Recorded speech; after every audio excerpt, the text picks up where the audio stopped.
రాష్ట్రాన్ని అప్పుల పాలు చేసి నీతులు చెబుతున్నారా అంటూ కూటమి సర్కార్పై ఆగ్రహం వ్యక్తం చేశారు మాజీ మంత్రి బుగ్గన రాజేంద్రనాథ్ రెడ్డి. మా ప్రభుత్వం కంటే ఎక్కువగా కూటమి సర్కార్ అప్పు చేసిందని చెప్పుకొచ్చారు. గత వైఎస్ఆర్సీపీ హయాంలో అడ్డగోలు అప్పులు చేశారంటూ తప్పుడు ప్రచారం చేశారని మండిపడ్డారు.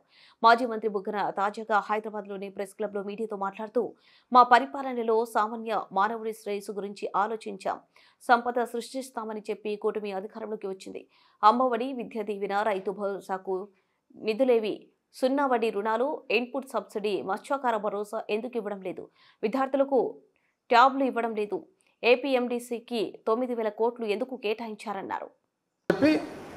వాళ్ళు పాలనలోకి రావడం జరిగింది. మరి ఒక సంవత్సరం అయింది. అప్పు పరిస్థితి ఏమి, సంపద పరిస్థితి ఏమి, ప్రజల పరిస్థితి ఏమనేది ప్రతిపక్షానికి మాకు బాధ్యత కదా, ప్రజల తరఫున అసెస్ చేసి ప్రభుత్వాన్ని ఎక్కడ మీరు పొరపాటు చేస్తున్నారు అని చెప్పాల్సిన బాధ్యత ఉంది. కాబట్టి ఈరోజు వైఎస్ఆర్ కాంగ్రెస్ పార్టీ తరఫున ఇక్కడ ప్రభుత్వానికి వివిధ విషయాలు ప్రజలకు కూడా తెలియజేయడం జరుగుతూ ఉంది. అప్పు విషయానికి వస్తే అసలు ఒకరేమో 14 లక్షల కోట్లనరి, ఒకరేమో 13 లక్షల కోట్లనరి, ఒకరేమో 12 లక్షల కోట్లనరి. ఎవరి నోటికి ఏదొస్తే అది. మా పక్క ఏమంటుండదు తెలిసిన, రాయలసీమలో మట్కా నంబర్లు అంటున్నారు. ప్రజలు ఎన్నికలప్పుడు ఇది ఏమో అని అనుకున్నారు. ఇప్పుడు అందరూ కూడా గమనించుకున్న తర్వాత, ఎందుకంటే ప్రభుత్వంలో ఉన్న ఎవరైతే బాధ్యత గల మనుషులో వాళ్ళే చెప్తున్నారనమాట ఏది ఎంత అనేది.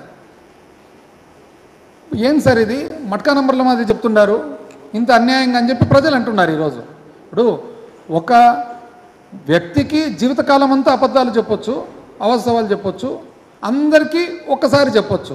అందరికీ జీవితకాలం అంతా చెప్పలేము కదా. ఈరోజు ప్రజలందరూ కూడా గమనిస్తూ ఉన్నాం.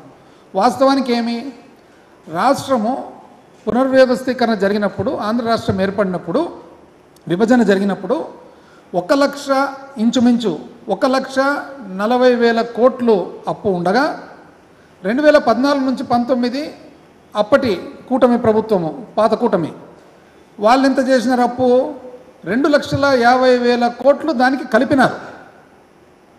అంటే ఏ శాతంలో పెరిగినారు, సంవత్సరం మీద సంవత్సరం ఇంచుమించు 22.5%, అంటే సంవత్సరం మీద సంవత్సరం 22.5% పెరిగింది. మార్చు 2024 నాటికి తీసుకుంటే, అంటే 2019 నుంచి 2024 వరకు వైఎస్ఆర్ కాంగ్రెస్ పార్టీ ప్రభుత్వం దిగిపోయే నాటికి 5 సంవత్సరాలు ఎంత అప్పు చేసిండేది, కేవలం 3,32,500 కోట్లు మాత్రమే. 3,32,500 కోట్లు మాత్రమే. అంటే ఏ శాతంలో, సంవత్సరం మీద సంవత్సరం 13.5% మాత్రమే పెరిగిండేది. అంటే పాత కూటమి 2014-19 పాత కూటమి 22.5% పెరిగితే అప్పు సంవత్సరం మీద సంవత్సరము, వైఎస్ఆర్ కాంగ్రెస్ పార్టీ ప్రభుత్వం మాత్రము 13.5% పెరిగినది. ఏది, కోవిడ్ కలుపుకొని, కోవిడ్ వలన విపరీతమైన ఖర్చులు, విపరీతమైన రాబడి తగ్గిపోవడము, అతలాకుతలమైన పరిస్థితులు కూడా అంతే జరిగిండేది. కానీ అప్పు అప్పు అప్పు అప్పు అని చెప్తారు. ఇది కాక సంపద సృష్టి అంటారు. పోనీ అనుభవం కదా అని అందరూ అనుకున్నారు. ఈరోజు సంపద సృష్టి చూసినట్లయితే ఒక